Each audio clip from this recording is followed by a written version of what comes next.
विजय, आज शनिवार है, शाम को कहीं घूमने चलें। अरे यार, घर में ही रहते हैं ना। हर वीकेंड पर कहीं जाना ज़रूरी है क्या? प्लीज़ चलते हैं ना। मैं भी ऑफिस से जल्दी आ जाऊंगी। तो तुम अपने सहेलियों के साथ चली जाओ। विजय, उनके साथ तो हमेशा ही जाती रहती हूँ। तुम्हें नहीं लगता हमें एक दूसरे के साथ कुछ समय बिताना चाहिए? कामों, हम पूरे समय साथ ही तो होते हैं। अब ऑफिस जाना छोड़कर तुम्हारा दिल बहलाऊं क्या? विजय, कितने दिन हो गए हमने साथ बैठकर ढंग से बात भी नहीं की है। अरे, रोज तो बातें करते हैं, अब क्या बोलने को रह गया है? कुछ बातें फिर भी अनकही रह जाती हैं। विजय के साथ कामों भी चौंक पड़ी थी। सामने से आई इस आवाज़ से। अपनी लड़ाई में वो दोनों ये भूल गए थे कि वे अपने घर में नहीं, अपार्टमेंट के कॉरिडोर में खड़े थे। माफ़ कीजिएगा बीच में बोलने के लिए। अरे नहीं, कोई बात नहीं, वो हमें ही ध्यान रखना चाहिए था।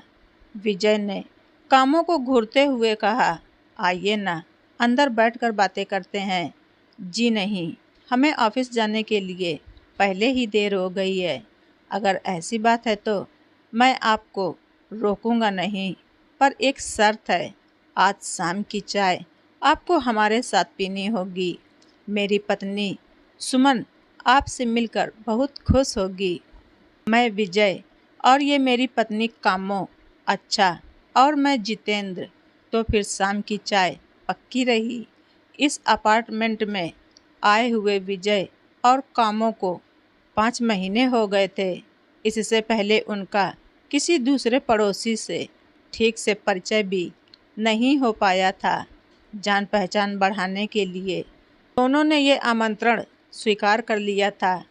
तय समय पर दोनों जितेंद्र के घर पहुंच गए थे। दरवाजे के बाहर जितेंद्र और सुमन के नाम की नेम प्लेट लगी हुई थी। बेल बजाने पर एक 40-42 साल की महिला ने दरवाज़ा खोला। जी, वो मिस्टर जितेंद्र, आइए, अंदर आ जाइए आप दोनों। शकुंतला जी, आप इन्हें बैठाइए, मैं अभी आता हूँ। अंदर से जितेंद्र जी की आवाज़ सुनाई दी थी। थोड़ी देर बाद वो खुद आ गए थे, दोनों हाथों में चाय की ट्रे लिए हुए। Good evening Vijay ji. Good evening कामो जी। गुड इवनिंग जितेंद्र जी। विजय और कामो बोले, भाई, सुमन जी की तबीयत थोड़ी ठीक नहीं है, इसलिए वो आराम कर रही हैं। उठते ही आप दोनों से परिचय करा दूंगा। विजय और कामो दोनों को ये बात बहुत अटपटी लगी कि घर में मेहमानों को बुलाकर खुद गायब थीं। अभी दोनों चाय पी ही रहे थे कि हंसी की एक तेज आवाज़ ने दोनों का ध्यान सामने वाले कमरे की तरफ कर दिया था। ये कैसा अलार्म है? कामो अपनी दिल की बात दबा नहीं पाई थी। सुमन की आवाज़ है। सुमन ने अपनी आवाज़ रिकॉर्ड करके उसे ही अलार्म बना लिया है। पहली बार तो मैं भी चौंक पड़ा था। ओह, काफ़ी हंसमुख हैं सुमन जी। शायद सुमन जैसा कोई हो ही नहीं सकता। जब वो हंसती थी तो पड़ोस वाले भी जान जाते थे। मैं अक्सर सोचा करता था, जरा भी तमीज़ नहीं है इसको। कहने को तो एमए किया है, कॉलेज में टीचर है, परंतु बुद्धि ढेले भर भी नहीं। बतूनी तो इतनी थी कि मैं भी कभी कभी थक जाता था। हमारी शादी को 11 साल हो गए थे, परंतु इन 11 सालों में मैंने कभी भी उसे दुखी या उदास नहीं देखा था। बच्चा न होने का मुझे कोई खास दुख नहीं था, परंतु माँ बनने की चाह अधूरी रह जाने के बाद भी सुमन की आंखों में दर्द की एक रेखा भी मैंने नहीं देखी थी। जैसे दुखी होना उसे आता ही नहीं था। हर रात उसके पास बातों का पिटारा होता था। जितेंद्र, बातें करते हैं ना? सो गए क्या? नहीं, सुन रहा हूँ। तुम बोलो, अपना चेहरा तो मेरी तरफ करो। जाने कितनी बातें थीं उसके पास जो ख़त्म होने का नाम ही नहीं लेती थी। वो बोलती रहती और मैं न जाने कब सो जाता, कभी ठीक से सुना ही नहीं। आखिर वो कहती क्या थी? आपकी शादी अरेंज मैरिज थी? कामों ने पूछ लिया। जी नहीं, हम दोनों ने लव मैरिज की थी, परंतु उन दिनों मुझे सुमन का इतना बोलना कभी नहीं खला। उसकी इन्हीं अदाओं पर प्यार आया था, परंतु सुमन की तरफ से कभी कोई बदलाव मैंने महसूस नहीं किया था।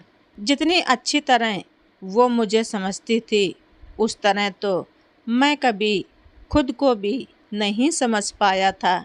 सुमन कहीं भी जाती सबसे घुल मिल जाती थी। मेरे दोस्त अक्सर कहा करते थे कि भाभी जी को दिल जीतना बहुत अच्छे से आता है। मेरा जवाब होता कि तेरी भाभी को बातें बनाना जो आता है। पर जितेंद्र जी, आप बार बार था का इस्तेमाल क्यों कर रहे हैं? सुमन जी तो इससे पहले कि जितेंद्र कुछ कहते, शकुंतला आ गई थी। साहब, मैं चलती हूँ, खाना बना दिया है और मैडम के कपड़े भी बदल दिए हैं। शकुंतला जी, 1 मिनट रुकिए, आपकी पेमेंट निकाल कर रखी है, अभी लेकर आता हूँ। जितेंद्र जी के अंदर जाते ही विजय ने शकुंतला से पूछ लिया, ये सुमन जी का क्या चक्कर है? बार बार था बोल रहे हैं, जबकि उनकी पत्नी तो अभी जिंदा हैं। मैडम जी होकर भी नहीं हैं, क्या मतलब? कामों ने पूछा। आज से करीब 4 साल पहले मैडम जी कोमा में चली गई थीं। 2-2.5 साल तो साहब ने अकेले ही मैडम जी को संभाला। फिर सबके समझाने पर 1 साल पहले मुझे काम पर रख लिया। पर कमाल की बात तो ये है कि पता नहीं कैसे साहब को बिना मैडम के बोले ही पता चल जाता है कि कब उन्हें बाथरूम जाना है, कब टीवी देखना है, कब भूख लगी है, कब कहानी सुननी है। साहब तो मैडम को तैयार भी खुद ही करते हैं। वो तो आज आप लोग आ गए इसलिए मैंने कर दिया। टीवी, बाथरूम, इसका क्या मतलब? अब काफ़ी सुधार आ गया है। उनकी हालत में इतना सुधार आया है कि मैडम कोमा से तो बाहर आ गईं। लेकिन क्या? मेरे टेप रिकॉर्डर का म्यूट बटन दब गया। विजय जी, मेरे सुमन की आवाज़ चली गई और साथ ही कमर के नीचे का हिस्सा भी निर्जीव हो गया। जितेंद्र जी आ गए थे। आते ही उन्होंने बोला। कुछ देर तक सभी चुपचाप बैठे रहे। शकुंतला के जाने के बाद कामों ने बात की शुरुआत की। माफ़ कीजिएगा जितेंद्र जी, वो नहीं नहीं, कोई बात नहीं। पर अचानक ये हुआ कैसे? विजय ने पूछा। उस रात मैं ऑफिस से लेट घर पहुंचा था। सुमन ने अपनी सहेलियों दोस्तों की भीड़ घर पर ही लगा रखी थी। वो उनके साथ बैठी हुई किसी विषय पर चर्चा कर रही थी। जब तक मैं हाथ मुंह धोकर आया, घर खाली हो चुका था। मुझे देखकर हंसते हुए बोली, डिनर करोगे या करके आए हो? जला भुना तो मैं था ही। उसके इतना कहते ही मैं चिल्ला पड़ा, मेरे पास तुम्हारी तरह इतने चाहने वाले तो हैं नहीं जो साथ में डिनर ऑफर करें। मुझे लगा था अब तो पक्का लड़ेगी मुझसे, परंतु उसके चेहरे पर गुस्से की एक लकीर भी नहीं उभरी और वो हंसते हुए बोली, अच्छा चलो डिनर कर लेते हैं।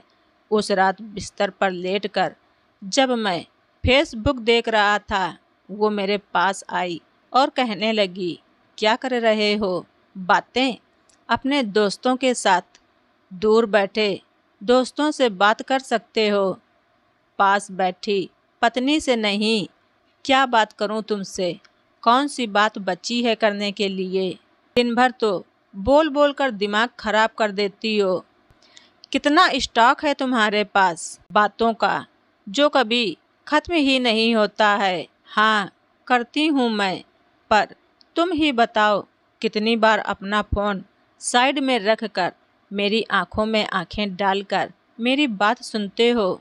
बताओ कौन सी बात करनी है। कुछ मेरी सुनो, कुछ अपनी सुनाओ। कमाल है, तुम किसी और की भी सुन सकती हो। जितेंद्र, अच्छा बताओ। उसके बाद पता नहीं सुमन क्या क्या मुझे बताती रही। आज याद करता हूँ तो कुछ भी याद नहीं आता, क्योंकि मैंने उस रात कुछ सुना ही नहीं था। मैं तो क्रिकेट मैच देखने में व्यस्त हो गया था। पता नहीं कब तक बोलती रही थी। वो अचानक ही एक चीख से मेरा ध्यान सुमन की तरफ गया था। जितेंद्र, क्या हुआ? सुमन, ऐसे क्यों चीखी तुम? कब सीखोगी तमीज? एक ही घर में अजनबी बन गए हैं हम दोनों। तुम कहते हो मैं इतना बोलती हूँ, क्या तुम सुन पाते हो मुझे? क्या तुम तक पहुँच पाती है मेरी आवाज़? गुस्से से पागल हो गया मैं। क्या सुनूं? अपने घर में ही शांति के लिए तरस गया हूँ। मैं दिन भर की तुम्हारी बकवास से थक गया हूँ। क्या तुम थोड़ी देर के लिए खामोश नहीं हो सकती? जिंदगी उतनी बड़ी नहीं है जितनी तुम्हें लगती है। जितेंद्र, आज तुम्हें मेरी आवाज़ बुरी लग रही है, कल कहीं खामोशी न चुभने लगे। इसके बाद सुमन सो गई थी। नींद में ही न जाने क्या हुआ, मेरी जिंदगी में खामोशी छा गई। कमरे में एक चुप्पी पसर गई थी। जितेंद्र जी, डॉक्टर क्या कहते हैं? कामों ने पूछा। इलाज कर रहे हैं, देखिएगा वो बिल्कुल ठीक हो जाएंगी। विजय ने दिलासा देने की कोशिश की। जितेंद्र ने एक लंबी सांस ली और तभी कमरे से आवाज़ आई। इस आवाज़ को सुनकर जितेंद्र जी अचानक खड़े हो गए थे। बस इतना ही कहना था आप दोनों से। अब आप दोनों को मुझे माफ़ करना होगा। सुमन जी को टीवी देखने का मन कर रहा है तो मुझे उसके पास जाना होगा। दोनों को दरवाजे तक छोड़ने जितेंद्र जी आए तो अचानक विजय रुक गया और पलटकर उसने जितेंद्र जी से पूछ ही लिया, जितेंद्र जी, आपको कैसे पता चला कि सुमन जी को टीवी देखना है? चेहरे पर हल्की सी हंसी आ गई थी उनके।